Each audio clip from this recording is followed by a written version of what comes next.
Okay, so on Making History Every Day today, we're going to actually be in Chinatown Fresno, where we're going to talk with Jan Miami, who is with the ChinaTown Fresno Foundation. We're going to be learning about the history of Chinatown and how it has developed culturally throughout the years. Chinatown was a very vibrant and lively place, and over time it kind of got a little bit underserved, but now the ChinaTown Fresno Foundation is really trying to bring it back to life, and we're going to learn about how we as a community can help. All right, friends, let's go.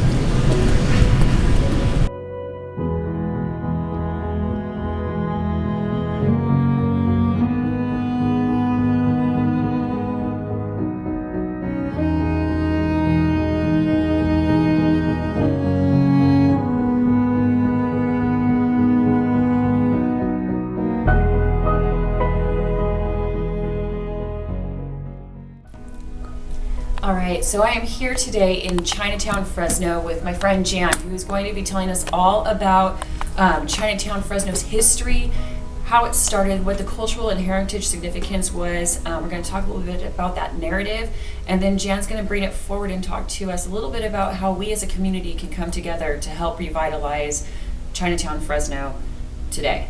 Hey Jan, thank you so much for meeting with me. Happy to do it. Excellent. So tell me, how did Chinatown get started? Segregation. Long ago, when Fresno was established, the people living on the east side of the railroad tracks decided that the Chinese masons and builders should live on the west side of the tracks. The west side of the tracks became Chinatown, and it became a very vibrant, bustling neighborhood, much more so than the staid people on the other side of the tracks. And this ended up being the home, through, again, segregation, to 11 different cultures that came to locate here in Fresno and then in Chinatown. 11 different cultures? Yes. So I know Volga German, I'm sure Japanese, African American, Chinese. Africa, Armenia, China, Greece, Japan, Italy. Now let me tell you, Italy was only the uneducated Italians. The educated Italians were permitted on the east side of the tracks, on the other side of the tracks. So Italy, Mexico, the Philippines, and Portugal, as well as the Basque farmers who came from the mountains between France and Spain, and then the Volga Germans from Russia. They were all considered different and not allowed on the east side of the tracks. So they became Chinatown. Again, a very vibrant culture. They did stay a little bit cliquish. And there was generally a predominating culture at any one time. It started out with Chinese people, the migrants who built the cross-country railroad. Gotcha, yeah. When they finished, they came here. They were in California. So they actually built Fresno. Many of them were masons, and they made the bricks and put the bricks together and really built a really exciting new town based on the railroad tracks. So on this side, on the west side, they built the neighborhood. They brought tongs. Now, tongs are similar to gangs. Okay. But they're Chinese groups, rival groups, based from San Francisco. And they established 5 different tong buildings, association buildings within Chinatown. One of them recently burnt, the Baoan building close to here. But the Bing Kong building, the Ying'an, the there's a couple more. The Bing Kong is probably the best preserved at this point. It's on China Alley. Another interesting thing about Chinatown is China Alley was actually a street address. So while we don't think of alleys as, places where business have their fronts, Right. they did back then. The alleys were also considered, they were named alleys, but they were also considered streets. Interesting. So there were, the Bing Kong, for instance, has 2 street addresses on China Alley. So. A little known fact, right? Yes. Well, and what's interesting, my favorite part of that is that this is a building that's 100 years old. It has a balcony you can still stand on. Bing Kong dancing. Wow.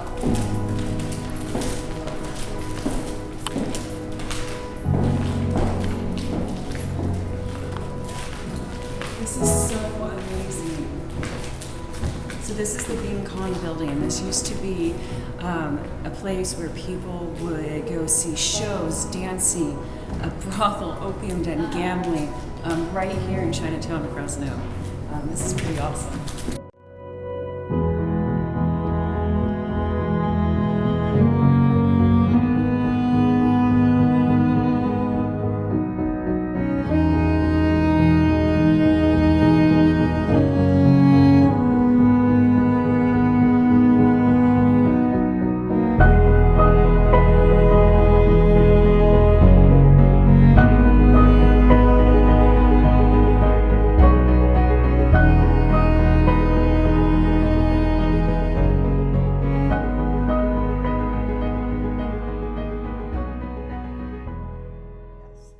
As the other. When they became established, they primarily managed the drug trade, gambling, and prostitution here. Chinatown was considered a red light district. It was, however, very familiar to people, the men on the west side. Who came to frequent them. Could you explain to anyone who may not know what a red light district is, what that would be considered? My best guess, I would say that it primarily signifies prostitution. But the fact that there was also gambling and drugs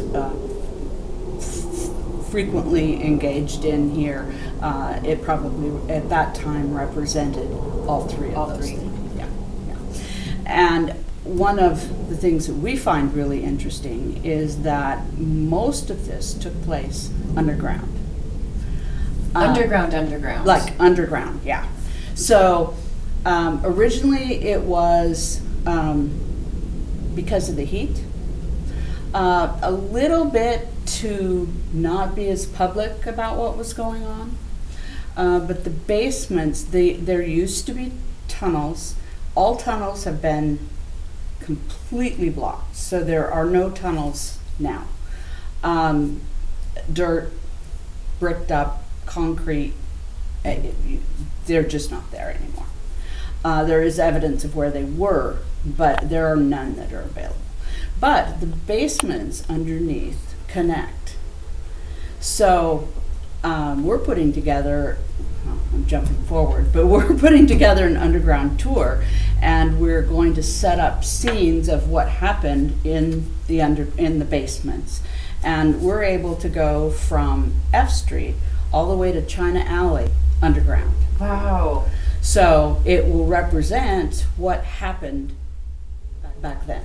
So visitors are going to be able to sign up for a tour and come out and actually learn about the history of Yes. Chinatown, what it was like to actually be. That is very cool and very We're exciting. excited about that. We hope to have that up and running by fall. Oh, that's excellent news. Yeah, we're pretty excited. Well, we'll about definitely be back for that then. it. Okay. The United States government was not that happy with the way the Chinese immigrants who built the cross-country railroad stayed. And so there were a number of laws, including the Chinese Exclusion Act in the 1880s, that limited who could come and put parameters on. They couldn't bring family with them. They had to have a really good reason to come. And they looked to deport at any opportunity. So what happened in Chinatown is because a number of the workers just went home. It wasn't very fun living here. I can't imagine. Because they didn't have their families with them, and they were hoping to be able to do that. But what happened was that the Japanese culture expanded in Chinatown and became the primary builder in this area. We're also working on a historic building tour, and that will show which buildings. For instance, the building we're in right now was built in 1915. So it is significantly old. Yes. It actually used to be a two-story building. The top story was removed. We don't know why. Oh. It's a one-story building now. And across the street, it's still a two-story building. But these buildings then became known as Nippon, which means Japan, 1 and 2. And they're still very significant buildings. In fact, the primary area where the Japanese culture settled was along Kern Street. So the center of Chinatown is Kern and F. Okay. So Kern Street, the length of Kern Street, had many Japanese businesses on it. Right now, Central Fish is on Kern Street on the G Street end, and the Japanese Buddhist Church was built in 1910 on the other end of Kern Street. On December 13th, 1943, President Franklin D. Roosevelt signed the momentous Act to repeal the Chinese Exclusion Acts to establish quotas and other purposes. Although the Chinese Exclusion Acts were thus repealed, it was not until 1965 that national origin quotas were abolished. With urban renewal in the 1960s, Fresno's Chinatown lost both businesses and residents. Historic buildings were demolished, buildings became vacant, vagrants began to congregate. Other attempts for improvement have been haphazard and, to be honest, poorly funded. Chinatown has suffered decades of neglect. The ChinaTown Fresno Foundation is working on revitalization plans to not only revitalize the vibrancy of Chinatown, but also to prevent gentrification. So what is gentrification and why is it not good for the community in Chinatown? Well, gentrification is when poor, underserved urban areas, like Chinatown, get revitalized and the cost of living dramatically increases, and the cost of operating a business also dramatically increases. This generally displaces the residents and businesses that have inhabited the area. Gentrification would be detrimental to ChinaTown Fresno's locally owned businesses and residents. What can we do as a community to help Chinatown? Go to our website. We have quite a bit of a range of information on our website, it still pops up at the very start. Sign up for our mailing list. So if you sign up for the mailing list, you know what's going on. You know when there are volunteer opportunities. You know when other types of things are happening. We do send newsletters out once or twice a month. We will be ramping up on social media again as well. There is a road construction Facebook page. So if you want to know how to get here, you can go to the road construction Facebook page, and that will have the most recent map that we have and the most recent information on closures. We actually are going to have an opening this year. Okay. G Street, from Ventura to Fresno, which is the Chinatown area, is opening probably in October. Yes. Excellent. We're very excited, that is exactly what people can do, is they can seek out Chinatown and continue to seek out Chinatown. And soon it's going to be easy to get here. And by that time, we're hoping to have a broader commercial base. We have a lot of travel agencies, we have a lot of barbershops, we have good restaurants, but the range of commercial offerings aren't as solid as I'd like to see that.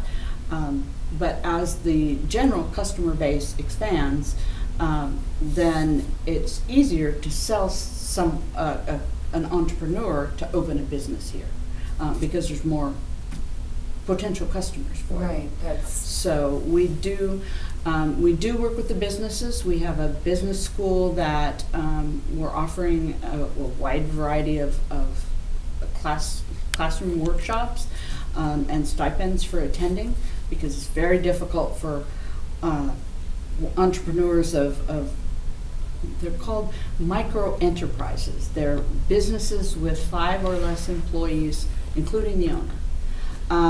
And most Chinatown businesses are micro enterprises. So we're assisting micro enterprises with expanding their business skills. Next year, we have an approved grant for building visibility. So we're going to provide one-on-one social media instruction for any business that's interested in it, and we have a video component. So each business will have a little video clip that they can use on social media to promote their business, and we'll have the opportunity of putting that together to represent Chinatown. So we're excited about our work with the businesses. We're also working with the property owners. We hold fairly regular meetings. We'll be working with the property owners on the second floor residential developments, on potential housing building options. We belong to a group that is looking at tiny homes and like cottage developments, and it's possible that we'll be able to pioneer that on some of our flat ground where there's a little, a small neighborhood. The homes are small, there's a little bit of green space, but it still is a neighborhood. It's not the neighborhood that we typically think of, but it still is a neighborhood within the Chinatown boundaries. So we're looking at both advocating for and possibly expanding what we do to be able to actually do some small development ourselves. So a lot going on. It sounds like ChinaTown Fresno is heading in the right direction. I sure hope so. We're working very hard to make that happen. So one thing that we can do is small businesses. If you want to start a business, you have a dream, you've got the Chinatown Yes. Fresno Foundation that you can reach out to for resources and help with all these housing developments. That's really sounds like it's going to revitalize the community quite a bit down here. So support local, come down to Chinatown. All right. Thank you.